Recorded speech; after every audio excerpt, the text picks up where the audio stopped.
Okay, we have Maggie Decker back on the program. For those of you, just a little inside baseball. We actually just spent the past 25 minutes having a conversation, thinking that we were recording it, and we were not because I'm not that smart. So here we are. We are actually recording it now. I have verified the fact. It's right there in the corner. It says recording. That's a good sign. So Maggie, welcome back to the program. How's it going? It is going well. How are you doing? I'm doing okay. Obviously, this quarantine thing is getting to me. I don't even know how to do my podcast anymore. So, yeah. All right. Well, we've got Maggie back on the program because she has, it sounds like a couple of new books out. You want to tell me a little bit about those? I previously, I have a series called the Hidden Pack series, and we talked originally about the first two books, Just Desserts and Worth the Wait. And since the last time we talked, I've put out Creature's Comfort, book 3 of the series, and it falls in line right after. I mean, there's no gap in time. They're walking through the forest at the end of one book. They're walking through the forest at the beginning of the next. Okay. But it was just a really long book. I had to cut it in half. Okay. So I did that. And then, and I really enjoyed that because that book was when I realized that I was branching off. Like, I don't know if I was like trying to channel G.R.R. Martin or what I don't know. I have way too many characters and I started branching off and my story became this huge thing in my head, this huge world building thing. As long as it doesn't end up like episode 8, I think everybody will be fine. Everybody's good. Yeah. I will do my best, not to like Lost or something. But yeah, so I did that and I really enjoyed that book. And then people had been asking me since I put out the very first book about the backstory of Miriam, what made her the way she is, why is she the baker? And I don't want to give away too much of that if you haven't read the books yet, because it really will spoil some stuff. Now, is she one of the main characters then, or what? She is the alpha you meet in the very first book. She is the alpha of the Hidden Pack. Okay, it's gotcha. Little backstory, the pack is basically all the people that have been kicked out, banished, ran away, and they're hiding from other packs, anything, any bad situation, for whatever reason. Mom doesn't like you, you told your dad you were gay, you were abused by someone, whatever the reason, Hidden Pack will take you. Okay. And so she started that. That's hers. And I make vague mention of some kind of a vengeance thing she does in the first book. And then people started asking me, tell me more. Why is she doing this? And it was really exciting because everything I've ever written has been just what I want to tell a story. Like, this is in my head. I'm going to tell you a story. But this one was the first one where I had to sit there and actually think before I wrote, because people had asked me questions. When did her mom die? When did this happen? When did that happen? And I had to say, this is what made her the way she is. And it was a lot of fun. Opened some more doorways into people around her. Some more made me realize that I also need to maybe delve a little deeper. It was nice though. I enjoyed it, and it's really different. It's actually a much shorter book. It's only about, I think, 20K. But it is her origin story. And there's actually, because of that, I'm actually writing another origin story now for a different character in the book, because people have asked me about that also. That one's not going to come out for a while though, but it's plotted out and we're working on it. Okay. So you have 3 books out in the Hidden Pack series right now, correct? 4. Okay. Well, 3. Are you including the origin story in that one? I have it listed as a different thing. So I have the 3 that are the Hidden Pack, and then I have a Hidden Pack origin story, which I think is going to end up with 4 or 5 books itself. Okay. So it might be like a spin-off, maybe. Spin-off. So do you have a lot of spin-offs planned for this whole universe that you're creating here? I do, unfortunately. Unfortunately. You know what? And I tell you, it's because I just keep going in my head. I think I'm an epic fantasy writer, and I'm not there yet, but so I have all these things going on, and I am Hidden Pack is spread out all over the nation. There's not really a home base. Okay. Because they're all in hiding. They do a lot of stuff on Zoom conference calls or with Messenger or whatever. Right. the times have allowed them to do that. But I have another pack and a series that's going to be based out of Vegas or Henderson, actually, Nevada. Mhm. And then another spinoff that's taking us to the Fey realm, which hasn't been mentioned before. And that's going to be a big part of the overlying story between those two places of what made everything that's been happening. And it's going to answer a lot of questions. Sure. Okay, so let me ask you this then. Since you said you're an epic fantasy writer, at least you such. My brain is trying to be, and that wasn't my goal when I started. That's fair. But do you have? Do you keep like notes and things to let you know? Like, I mean, somebody somewhere is going to look at your book and go, "Okay, that doesn't work." You know, I mean, because there's going to be nerds out there and go, "Okay, you said this on page 36, and then you said this on page, and that doesn't. The time, doesn't work." So, do you keep notes of that kind of stuff? I have a binder that I am mocked for by my writing group. I have a very thick binder, and it has a character Bible. Okay. And then I have like, so I have each story I'm working on ends up with its own tab and all the crap in it.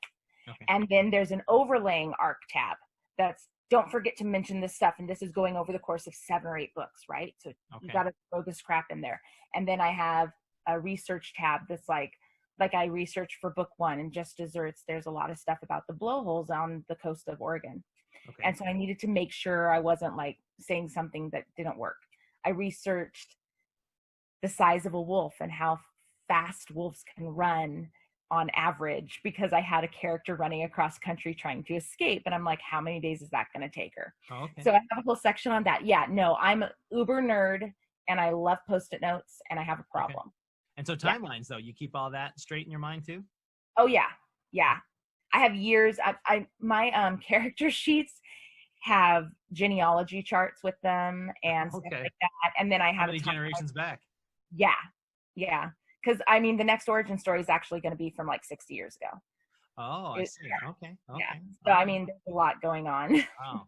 Wow. Okay. Yeah, so what is the next? I'm sorry. Go ahead. No, my binder's big and it's ridiculous. And maybe next time I'll show you guys. All right. That's fair. So are these typed notes, handwritten notes? What are they?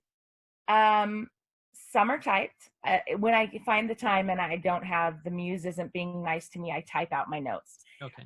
But mostly they're handwritten. And then I have a lot of Post-its are my friend because then I can move them around. It's actually one of the things I do when I'm writing a book is I'll be like, this is what I want to have happen in chapter 1. And then I'll be on chapter 18 or something. And I'll realize in chapter 2, this thing needed to happen. So I move my Post-its around and I look like a crazy person plotting to like kill someone or conspiracy theories, tinfoil hat. Like there's a lot of Post-it notes. Yeah.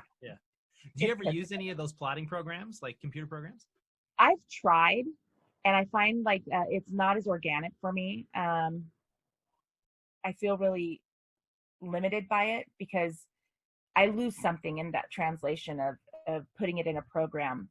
Some things I like for that. I like having the timelines are good to have on that.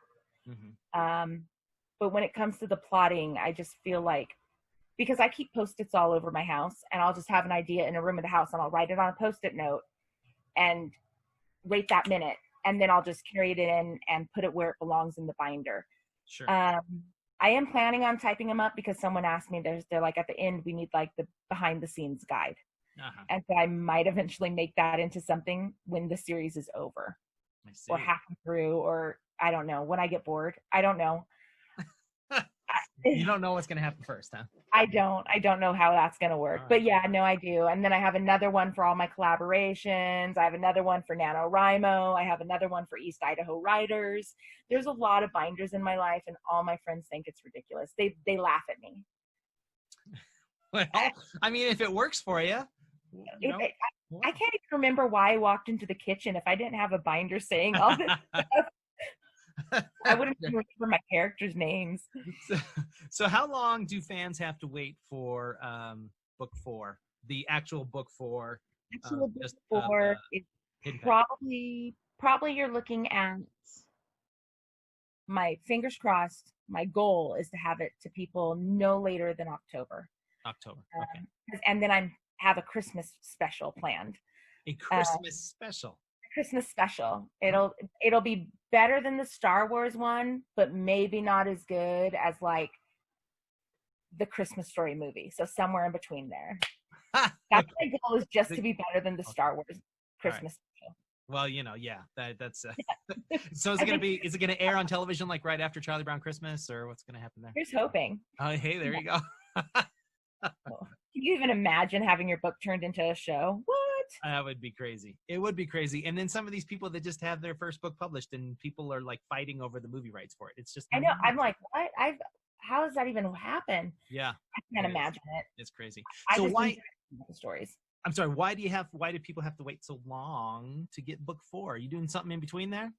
I am. I'm doing a collaboration with some very, very, very talented authors. Actually way outside my genre. I'm writing a Western. And it's called 10 Star Witches, and it's actually also LGBTQ, and it's in the 1800s in New Mexico. Okay. And there's witches. There's all sorts of witches around and doing stuff and having fun, and I'm loving it. It'll be out, I think, September or October. Mine will be called The Ghost and the Hung Man. The Ghost and the Hung Man. Yes, take that how you will. We're talking. Okay, never mind. This is a G-rated show, Maggie. It is. It'll make sense. It'll make sense. A noose on a tree. That's what it was. Actually, I'm hoping that'll be on my cover. Like literally, I'm not even being facetious. But it's actually book. Ooh, I don't remember if it's going to be book 5 or 6 in the series. About there though. The first 4 are actually already out. Wonderful names in the genre. Elizabeth Silver, B.A. Tortuga, Sam Burns, Kieran Kelly have written book 1 through 4. And they're out right now on Amazon, 10 Star Witches. And I highly recommend it. They're hilarious. They run the gambit, you almost in tears at points. You're laughing, the whole thing. And I'm just really humbled to be included in this group of authors. Like, I just can't believe that I'm writing in the same series as them. It's insane. It's insane to me, and I'm loving it. So I'm hoping to have that done actually this month. I'm using it as my Camp NaNoWriMo project. I always do. I love NaNoWriMo. So I'm hoping to have it done by the end of July. If I can have this done this month, then maybe I can get the next hidden pack out in August or September. Okay, great. But it all depends on how fast I can get this Western done. And then I'm hoping to get book 4 and 5 out for hidden pack this year also. Then I have another collaboration next year, and then books 6 through 10 should be out next year in hidden pack, or their spinoffs, because it'll be taking turns between, and you'll have your crossover characters like everyone loves. Do you ever eat or sleep? Sleep? No. If you're gonna have book number 4 and 5, did you say, come out before the end of the year? That's my goal. If I can get the story done. 4 more. Okay. Well, my goal one day when I'm able to take more than 2 minutes to myself in the day, I'm thinking like the next year my kids will finally be able to maybe make their own sandwiches, right? Good luck with that. I know. Right? I can hear my mother's laughter from here. But I'm hoping to doing this full time. If you sit down and it's your full-time job, you can get a lot done in a day. Sure. Especially if you have it all plotted out already, which I do, because when I only have a couple of minutes in the day and I don't have enough time to sit down and write my 5,000 words or whatever I want to try to get done, I can sit there and write, in chapter 2, we need to make sure Mark does blah, blah, blah. And I stick it on a thing. So now I already have that idea, and I'm not going to lose it because I put my Post-it note in my binder. And so when I get around to it, it's a lot easier to write those books. My goal is to have a book out every 3 months for the rest of my life. For the rest of your life? Are you serious? My life. Yeah, no, I'm dead serious. I just want it. That's like some Ray Bradbury stuff or something going on there. I mean, well, my books aren't epic, like 300,000 word books. Sure, they're 40 to 50,000 word novels. They're very small novels, and I'm okay with that. I don't charge $20 for them like those other books. You're looking at $3 or $4 for mine, and that's okay with me because and I don't even mind a lot of people looking for money in this industry, which is fine. Everybody deserves to make a living, but they don't want to use the Kindle Unlimited feature and stuff like that. I think everybody should have a chance to read no matter where you are in the world. And like for me, being able to pay my however much a month for Kindle Unlimited, and then I can read a book every day. Yeah. And that's amazing to me. And I want to be someone that provides and contributes towards that, because I think reading is a wonderful escape, especially right now with everything going on. Right. I mean, 2020's just kicked everybody's butt. So I always believe, I think Kindle Unlimited's an amazing little thing. And that's why I'm able to do those short little books. And I don't care that, barely getting any money. And Kindle Unlimited is not for people who want to make millions of dollars as a writer. Right. It's not. And that's okay with me. Paid like just pennies basically, or and every month it's different based on how many pages are. I mean, they send out a lovely email every month to let you know how they did the math. Right. And it's like trying to read the thing at the beginning. Do you agree to our terms? And you know what? Just send me my $2. It's fine. I'm giving you my soul. It's fine. Just do what you need. Fine. Please don't make me do math with you. I'm a writer, not a mathematician. I don't want to do that. But yeah, no. So it doesn't bother me at all. And that's my goal, is just to keep contributing towards this. Because I don't know if you've had this happen before, but you accidentally find a book and you read it, and there's that moment where you go, oh my gosh, this is the first book in the series, and there's 12 more books. Yeah. And you're like, and it's like Christmas when you're a kid, and you're like, yes, I want that to happen. That's my goal. That's my first goal ever, was to have a book put out. Finish the book, get it published. Did it. We're good. After that, my goal is to have at least one person say, I was so happy to find your series. I read straight through for a week to finish your 10 books or whatever it is.